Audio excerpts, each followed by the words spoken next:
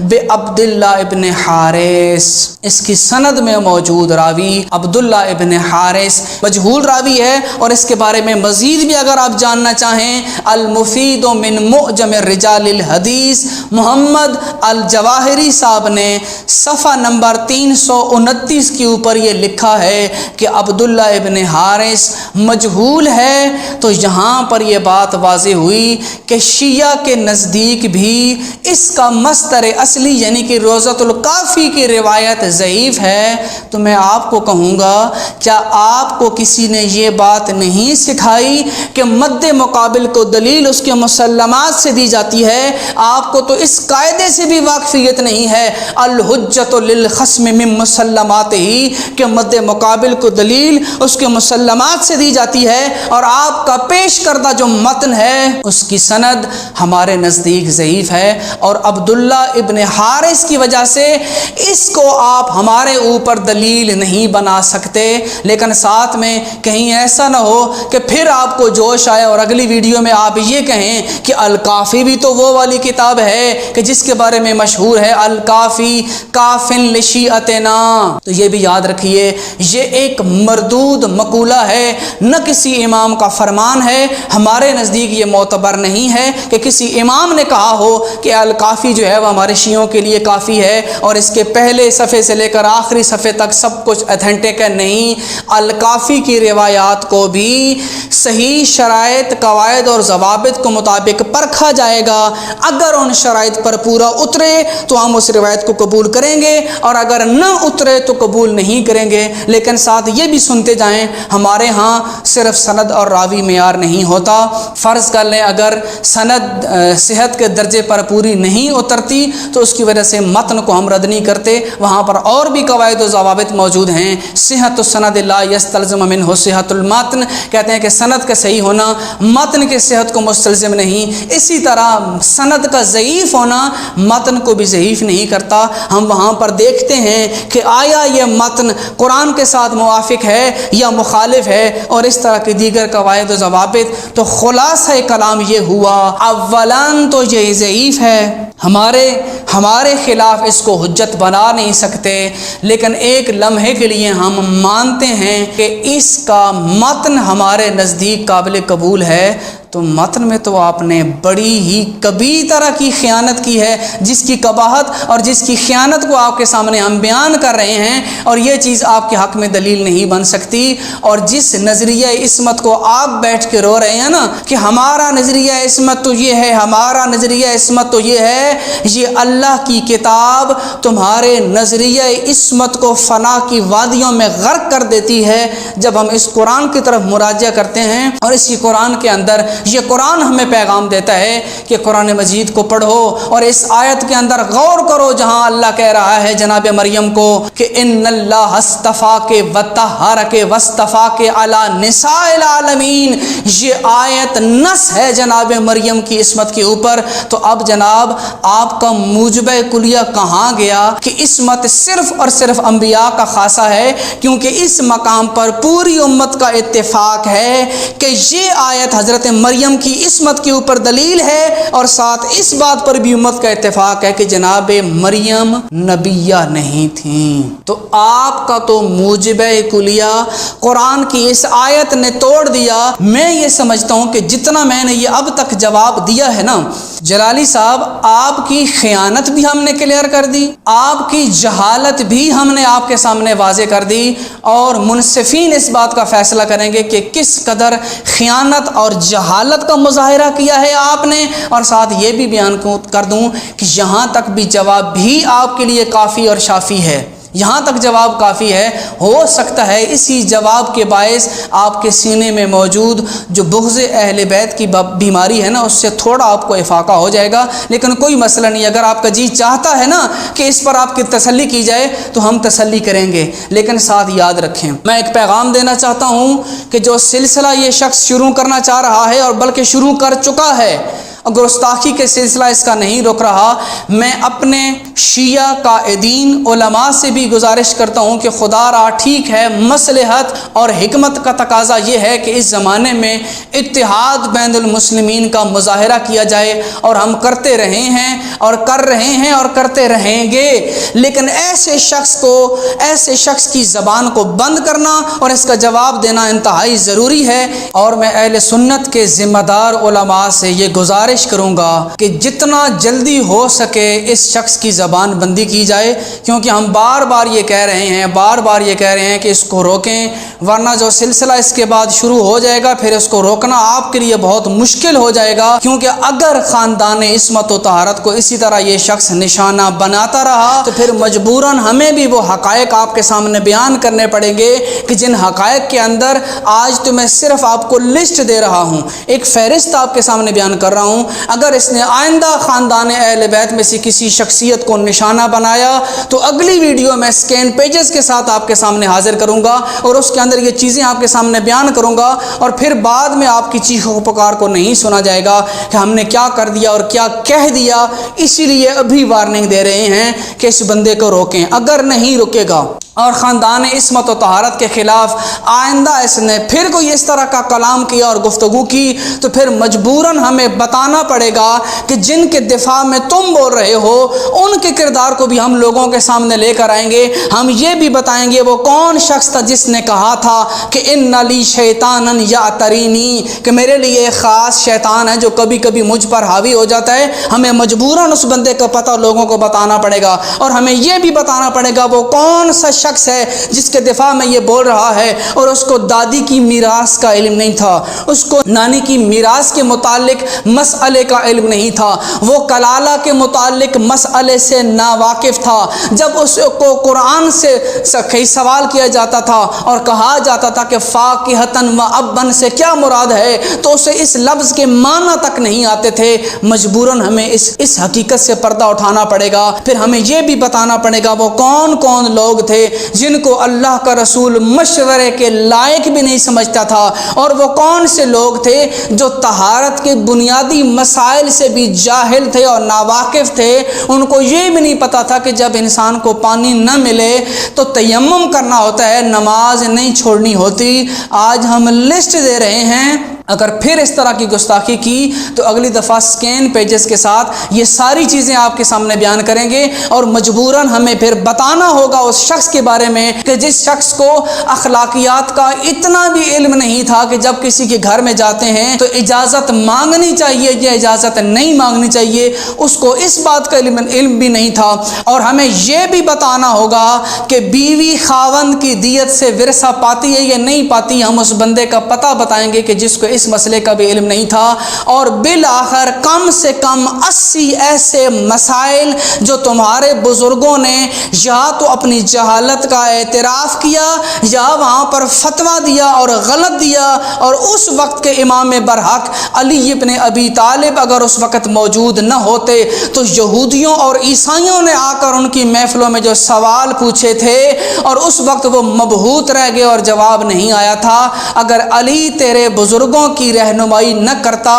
تو اسلام بھی اس وقت ذلیل ہو کے رہ جاتا، اگر علی جیسا مشکل کشا نہ ہوتا۔ جس علی نے تیرے آباء و اجداد تیرے بزرگوں کی علمی رہنمائی کی کہ 80 سے بھی زیادہ فتوے جو انہوں نے غلط دیے تھے ان میں ان کی رہنمائی کر کے ان کی تصحیح کی، اور جہاں لا علمی کا اظہار کیا وہاں پر ان کی رہنمائی کی۔ تمہیں تو احسان مند ہونا چاہیے علی ابن ابی طالب کا، اور اس محسن کے خلاف زبان درازی کر رہے ہو، یہ کیسی نمک حرامی ہے، اور جس کی علی علیہ السلام نے بار بار مدد کی تھی اور اپنی امامت کا فریضہ انجام دیا تھا، اس کا وہ متن بھی آپ کے سامنے ہم پیش کریں گے کہ جس میں اس نے یہ کہا تھا کہ کل الناس افقہ من فلاں حتی العجائز، کہ اس سارے عالم کے اندر جتنے لوگ ہیں وہ بھی مجھ سے زیادہ علم رکھتے ہیں، مجھ سے زیادہ سمجھداری رکھتے ہیں اور مجھ سے زیادہ جانتے ہیں، حتیٰ کہ گھروں میں موجود بوڑھی عورتیں بھی مجھ سے زیادہ علم رکھتی ہیں۔ ایسے افراد کے دفاع میں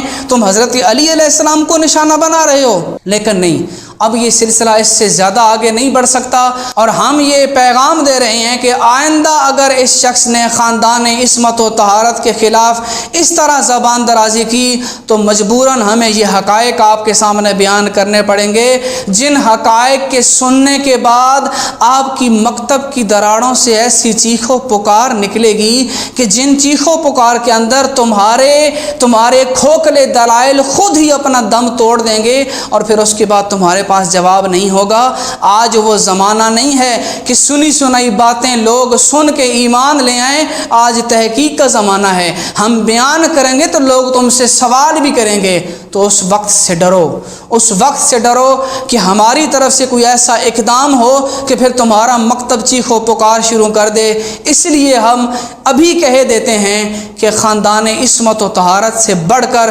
ہمارے نزدیک کسی کی عزت کوئی محترم نہیں ہے۔ اگر آپ ہمارے مقدسات کو نشانہ بنائیں گے تو پھر ہم نہیں رکیں گے، ہمیں اس کا جواب دینا پڑے گا۔ اور محترم ناظرین، یہ میرا وہ پیغام تھا جو آپ تک میں پہنچانا چاہ رہا تھا کہ آصف جلالی تک یہ پیغام پہنچائیں اور اسے سمجھائیں کہ آج کا زمانہ کوئی عام زمانہ نہیں، اپنی زبان بند کرے اور ہمارے مقدسات کی توہین کرنا چھوڑ دے، وگرنہ اگر ہماری طرف سے سلسلہ شروع ہو گیا تو اس کو روکنا بہت مشکل ہو جائے گا۔ اسی کے ساتھ ہی آپ سے اجازت چاہتا ہوں۔ والسلام علی من اتبع الہدی۔